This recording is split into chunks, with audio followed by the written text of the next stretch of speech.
Now, here's Chief Meteorologist Lee Haywood with your Storm Track 3 forecast. After a beautiful weather day in the Cape Fear with sunshine and temperatures in the upper 60s, it is a cool evening. Skies are clear. High pressure building toward the southeastern North Carolina area with overall a cold front shifting offshore. We're 52 in Elizabethtown. Nice evening in Wilmington at 51 with 52 degrees in Southport. Rest of the night, mostly clear skies for you. Be a little bit on the chilly side as you head out the door Thursday morning with upper 30s to around 40 for those temperatures. But we do have mild weather in that 7-day forecast, and I'll show you in just a bit. Your news at 11 starts right now.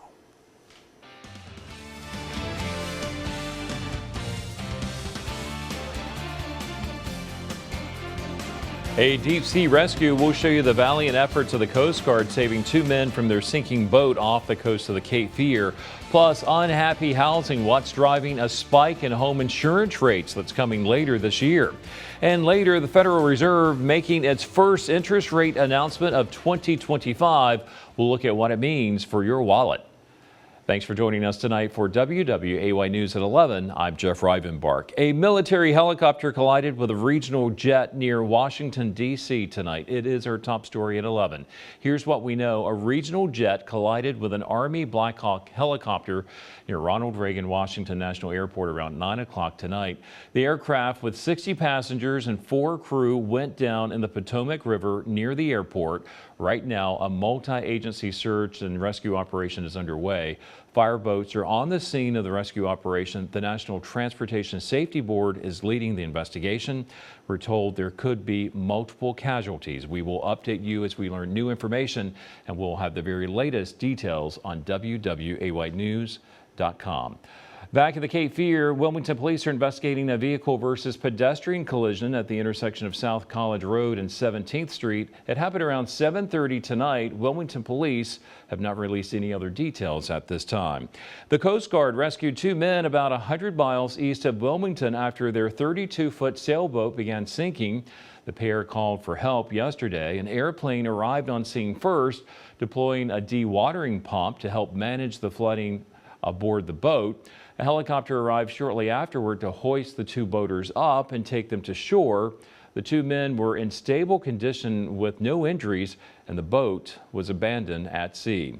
Home insurance rates are once again on the rise, especially on the coast. It comes down to a number of factors, but insurance companies will tell you the main one is risk.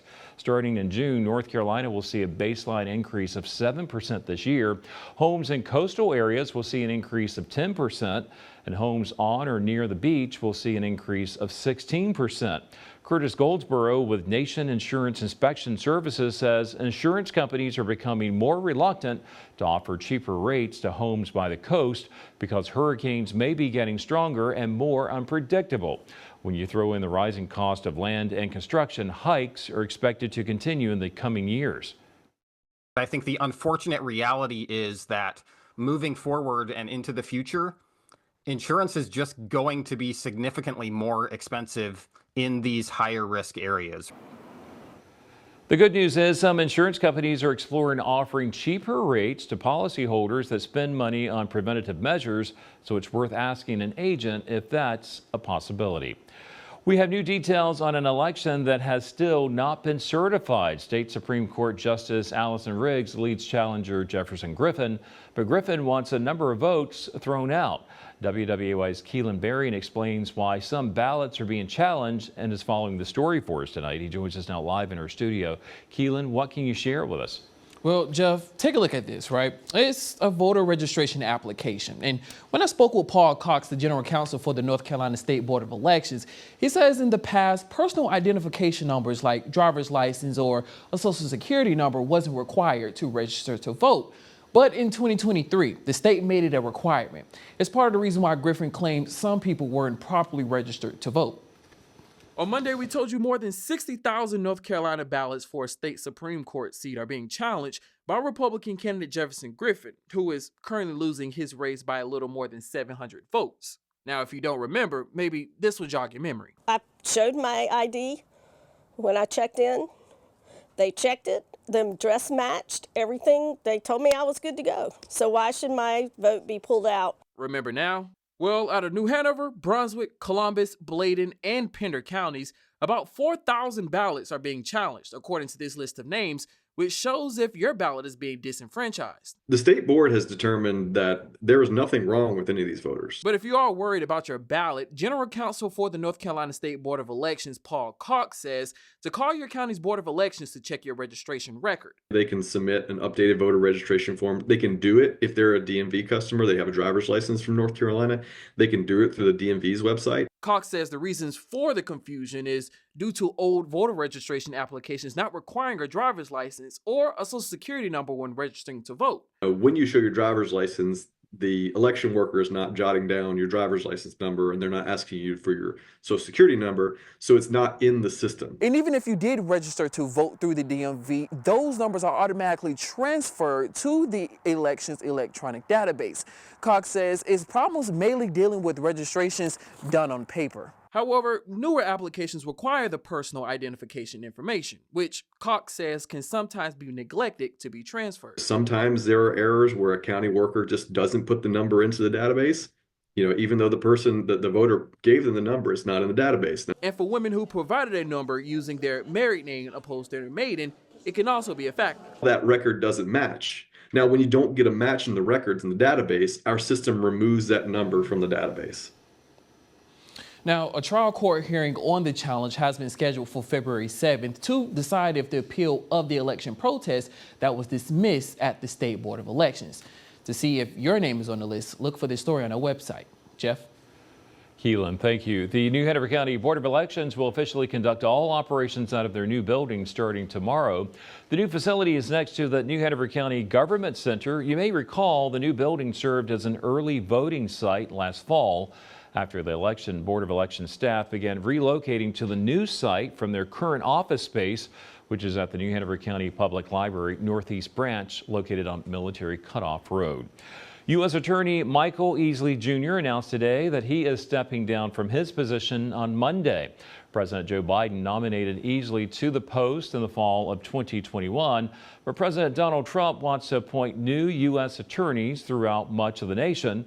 During his tenure, Easley launched a violent crime action plan with formal coordination sites in Raleigh, Fayetteville, Wilmington, Rocky Mount, New Bern, and the Albemarle region. It's unclear what the Southport native will do next, but prior to his appointment in 2021, Easley was a partner at a large international law firm focused on internal investigations and trial court work. Egg prices continue to soar nationwide, and those rising prices are now hitting many in the Cape Fear really hard. The rise in prices is due to a strain of H5N1, also known as avian flu, that killed more than 13 million egg-laying hens last month alone. For a small restaurant like Galen's Diner in Leland, it costs more than $100 to buy 15 dozen eggs, which will then only last a day or two of service. Owner Galen Steelman says a dozen eggs costs more than $7 and that she could end up closing if the price doesn't come down. Because it's impacting the customers and it impacts me. So yes, that's what worries me, because I've been in business for 21 years now, and it's going to hurt, if I have to. While egg prices are high, they still lag behind the record high prices from January of 2023. The blockade runner in Wrightsville Beach officially now has a new name. A ribbon cutting was held today for Trailborn Surf and Sound, the brand's fourth property. As part of Trailborn's extensive renovations, the team worked with the design firm Post Company to renovate the public spaces, guest rooms, and food and beverage areas. Each of the 151 guest rooms has undergone a redesign, and the property's renovated Blockade Surf Bar is one of the few bars in Wrightsville Beach offering direct beach access. The only school on Bald Head Island is receiving a generous donation this week. Doug Witcher, the CEO and founder of insurance network company Smart Choice, donated $50,000 to Bald Head Island Academy on behalf of the Douglas S. Witcher Family Foundation. The private school teaches grades K through 9 and is the only school on the island. Several organizations came together today for a coat drive. Parkway Subaru, Operation Warm, and the Good Shepherd Center teamed up to provide winter coats for children in need. The group collected around 500 coats distributed during the Good Shepherd Center's regular grocery giveaway event. There was no pre-registration required, and coats were distributed on a first-come, first-served basis. And we're asking tonight in our poll, do you own a winter coat? 50% of you say yes, 50% say no. Thanks to everyone who's voted so far. If you would like to vote, just scan the QR code on the top of your screen or head to our website. Ahead on WWAY News at 11, we'll have more details on that developing story involving a deadly crash near D.C. National Airport tonight. And the Federal Reserve making its first interest rate announcement of 2025, how their decision will affect your wallet. And we had abundant sunshine across the Cape Fear today, more of the same as we head into Thursday, but it will be a little bit cooler tomorrow, back to more seasonable numbers with highs in the low to mid 50s along the coastline. But we have some 70s in that 7-day forecast, and we'll show you the warmer weather coming up. Now, here's Chief Meteorologist Lee Haywood with your Storm Track 3 forecast. Well, no doubt about it. January's been a bit of a struggle if you're a warm weather lover. It has been an unusually cold month of January. Just wanted to remind you that there's hope in the horizon. 50 days away from the official start of spring or the vernal equinox. So yeah, we are in the middle of the wintertime season, but again, we're looking ahead and looking forward to March and some warmer weather. 68 degrees today, not too bad of a day. We had a lot of sunshine across the region, 10 degrees warmer than the average. We did start out at 39 this morning in chilly conditions, and we'll be in the upper 30s again tomorrow morning. So make sure you dress warmly as you head out the door. 3-degree guarantee. New Hanover Humane Society is the nonprofit for the month of January. Our forecast today was 68 degrees. We hit it right on the nose, so that is $20 more in for them. We are $340 for the month of January. And tomorrow's forecast, a little bit cooler than today. It's returned to seasonable temperatures, about 59 degrees for the high. What a difference, let's say, a week makes. You remember how cold it was last week, and of course we had the snow Tuesday night, and during the day Wednesday, the travel troubles that were across the region. 31 was the high last week on this day, and today a much different kind of day as it was beautiful out there and sunshine. 68 degrees, hard to complain about that. 59 is going to be the high for tomorrow. Sunshine and a few clouds, really nice day. Then we pump those temperatures all the way into the low 70s Friday with partial sunshine. Could be a late day shower, a little better chance for scattered showers Friday night, and then that system moves off the coast by Saturday morning, and I think Saturday and Sunday going to present some nice weather for you to be outside. Highs in the low to mid 60s and a good deal of sunshine. 51 degrees right now, mostly clear skies at ILM, Newberry Home Improvement, Skyview Camera Network. A wind is west-southwest at around 7 miles per hour. It'll be flipping around to the north and northwest overnight behind a front. Dew point is 36, and that feels like temperature not a factor tonight, which is a good part of the overall pattern for tonight. High pressure dominates, and it is ridging in from the northwest. And this will be the feature that we'll be watching tomorrow to bring us that slightly cooler air mass into the region. There is some wet weather across the Arklatex into the southern plains. Not expecting any wet weather for the next 24 and 36 hours. Matter of fact, tonight mostly clear skies, 39 degrees, still rather chilly as you head out the door tomorrow morning. Thursday, high temperatures, lower 60s as you head your way inland. But because of that onshore fetch of air, we're going to see the cooler 50s along the shoreline, including 56 degrees in Carolina Beach. But we do get to 60 in Leland, 57 Southport, down along the Brunswick County shoreline, 59 Calabash. But then you have low 60s a little bit further inland. Now let's show you the forecast charts as we get into time. So tonight, mostly clear skies, mostly sunny skies for tomorrow. Clouds will begin to thicken up a little bit Thursday night, and here is your weather maker that comes in as we get into Friday afternoon and Friday evening. This is going to present some showers across the region. I do think that'll primarily be on Friday night, and then for the weekend, I do think that we'll have pretty good weather conditions with a return to sunshine. It's just a brief period of showers just Friday night in that 7-day weather forecast. Otherwise, we are mostly dry for the next at least week. 72 Friday, 60 Saturday and Sunday. We're 70 degrees next Monday. That looks pretty good. Mostly sunny skies, and that sunshine and cloudiness mixing together will continue Tuesday and Wednesday. But it just feels like such a different pattern, doesn't it? You know, been dealing with 4 weeks of those temperatures, 30s and 40s for highs, and now we're talking 60s and 70s. Big change from last week. And a nice one. All right, thank you, Lee. Now to an update on our top story tonight. A military helicopter collided with an American Airlines jet near Washington, D.C. A regional jet carrying several dozen people collided collided with an Army Black Hawk helicopter while trying to land at Ronald Reagan Washington National Airport. The crash grounded all flights to the airport. Search and rescue operations are underway right now in the Potomac River. The FAA says a regional jet collided in midair with a helicopter while on approach to runway 33. The plane, operated by American Airlines, had taken off from Wichita, Kansas. The plane was carrying 60 passengers and 4 crew members. 3 people were aboard the helicopter. This is the first commercial crash in the U.S. since 2009. In consumer news, inflation has been creeping back up in recent months. The Federal Reserve is hoping to change that. Kelly O'Grady explains why the Fed decided today to leave interest rates unchanged for now. The Federal Reserve's latest interest rate decision is to do nothing. Fed Chairman Jerome Powell believes keeping rates at current levels will slow the economy and eventually help push inflation down from 2.9% to the Fed's target of just 2%. The economy remains strong and inflation does not continue to move sustainably toward 2%. We can maintain policy restraint for longer. But those high rates also make it harder for people who want to borrow money. The average credit card rate remains above 20%, and the average used car loan is just under 11%. President Trump addressed the issue last week. I'll demand that interest rates drop immediately, and likewise, they should be dropping all over the world.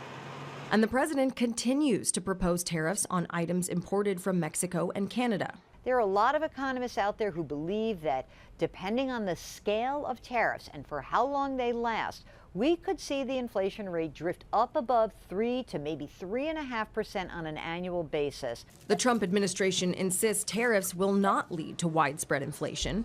Powell says the board is watching and waiting before offering an opinion. We don't know what will happen with tariffs, with immigration, with fiscal policy, and with regulatory policy. We need to let those policies be articulated before we can even begin to make a plausible assessment of what their implications for the economy will be. That was Kelly O'Grady reporting. The Federal Reserve meets again in March, and economists believe it's likely the board will once again leave interest rates at current levels. Coming up on WWAY News at 11, senators grill President Trump's pick to lead the Health and Human Services Department. In a tense confirmation hearing, we'll show you how Robert F. Kennedy Jr.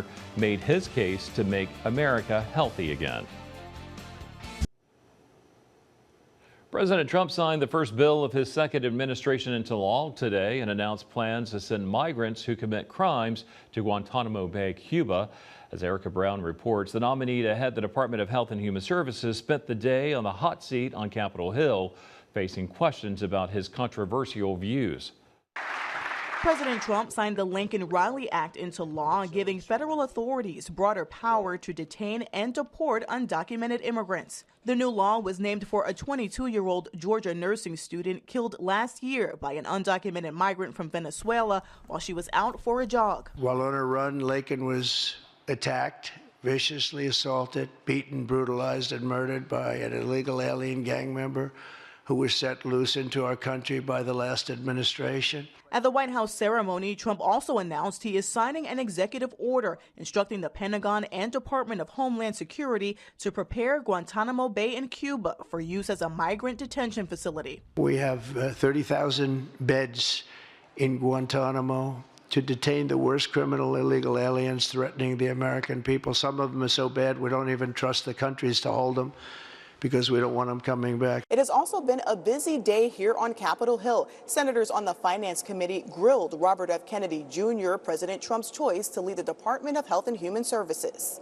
Frankly, you frighten people. Kennedy, who is the son of slain Senator Robert F. Kennedy, has a decades-long record of controversial views on health and medicine. News reports have claimed that I'm anti-vaccine or anti-industry. I am neither. Kennedy will face another round of questioning from a separate Senate committee on Thursday. Hearings will also begin for Kash Patel, Trump's controversial pick for director of the FBI.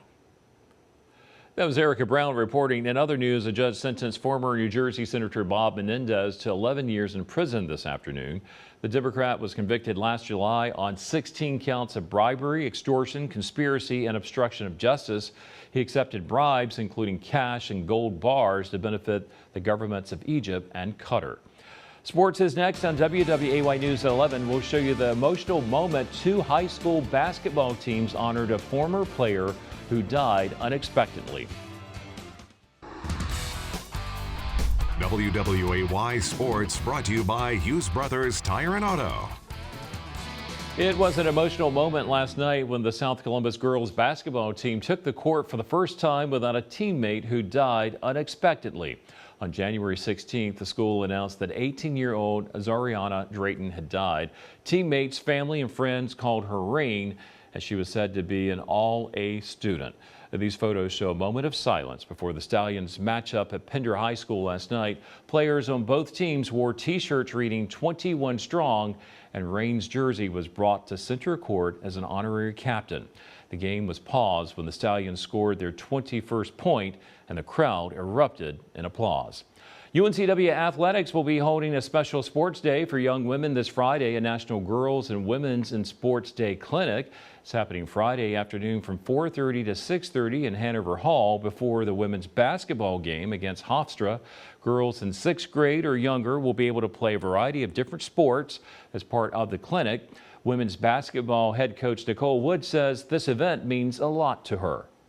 There's different opportunities for you based off of what you like, and so for us to be able to facilitate that, it is very much a full circle moment for me, because I was that kid that used to go to the camps and clinics at the local school, and to be able to make sure and facilitate that here at UNCW it's a great moment for me.